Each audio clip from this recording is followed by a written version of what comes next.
اگر آپ کے گردن یا کندھوں میں درد ہے تو اس کا مطلب صرف جسمانی تکلیف نہیں، بلکہ یہ آپ کے اندر کی آواز ہو سکتی ہے جو سنائی نہیں دیتی، یا جو سنائی دینا چاہتی ہے مگر آپ اس کو دبا کر رکھ رہے ہیں۔ آپ نے اکثر دیکھا ہوگا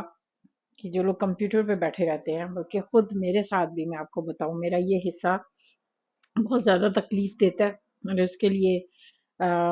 فزیو تھراپسٹ نے اپر کراس سنڈروم ڈائگنوز کیا۔ تو جب یہ حصہ بہت زیادہ ٹینس ہو تو پھر یہ والے جو اعصاب ہیں وہ خود خود کمزور ہونے لگتے ہیں۔ تو میں نے سمجھا کہ اس کا تعلق جو ہے وہ صرف میرا کمپیوٹر میں بیٹھے رہنے سے ہے، یا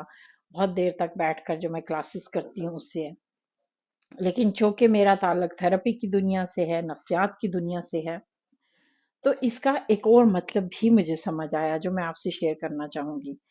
دیکھیے، اگر یہ درد مسلسل ہو رہا ہے، آپ اپنے پوسچر سے متعلق بھی ماہرین سے ضرور رہنمائی لیں، لیکن میں چاہتی ہوں کہ آپ اس پہلو کو بھی سمجھیں کہ یہ اصل میں جذباتی دباؤ ہے، وہ کیفیت جس کا ہم اظہار نہیں کر پاتے، جذبات چھپانے کے نتیجے میں پیدا ہوتی ہے۔ یہ درد جذبات سے کیسے جڑا ہوا ہے؟ گردن دراصل اظہار اور رابطے کا ذریعہ ہے، یعنی یہ سر اور جسم کے درمیان ایک پل ہے، یہ سوچ کو اور جذبات کو آپس میں جوڑتا ہے۔ اب اگر اندر کوئی آپ کے اندر بات ہے اور آپ کہنا چاہتے لیکن کہہ نہیں پاتے، یا آپ کھل کے بات نہیں کر پاتے، تو یہ جذباتی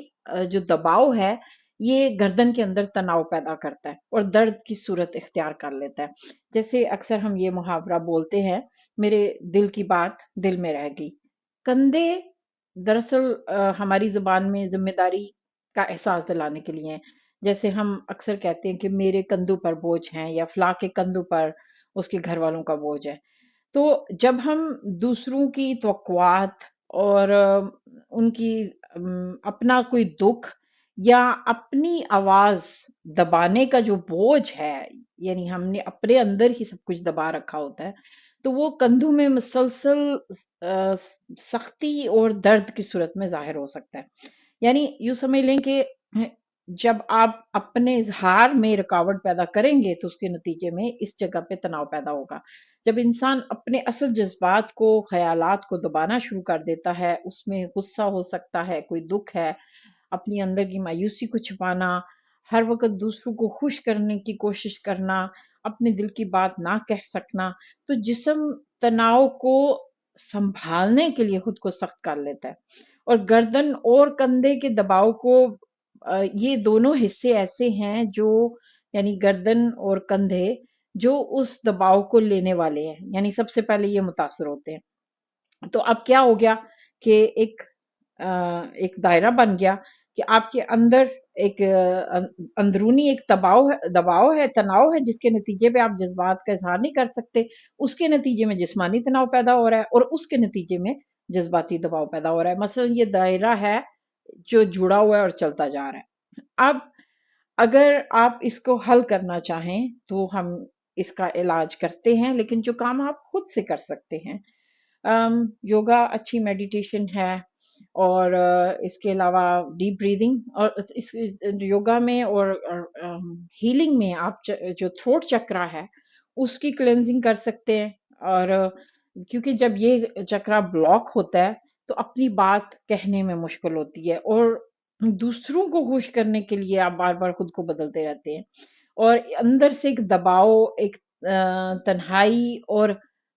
آپ کو ایسے لگتا ہے کہ جیسے میں اتھینٹک نہیں ہوں، یہ میں نہیں ہوں، اور جسمانی طور پر گردن اور کندھے جو ہیں وہ سخت رہنے لگتے ہیں۔ تو اس سلسلے میں سانس کی مشقیں، اور جو بھی آپ اپنانا چاہیں کوشش کریں اس کو کسی نماز کے ساتھ جوڑ دیں، یعنی فجر یا مغرب کے جب کے بعد آپ اذکار بیٹھ کے پڑھ رہے ہیں تو ساتھ ہی تھوڑی دیر بریدنگ کر دیں، اور اس کے علاوہ جب آپ نماز میں سلام پھیریں تو تھوڑی دیر، ایک تو یہ کہ کوشش کریں کہ اس سے اچھے سے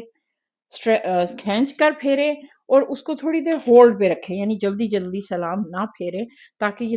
تمام اعصاب جو ہیں وہ ایکٹیو رہیں۔ تھوڑی دیر خاموشی میں بیٹھیں، جذبات لکھیں، اظہار کریں، چاہے وہ اپنے آپ سے ہی ہو، اپنی بات کہنا سیکھیں،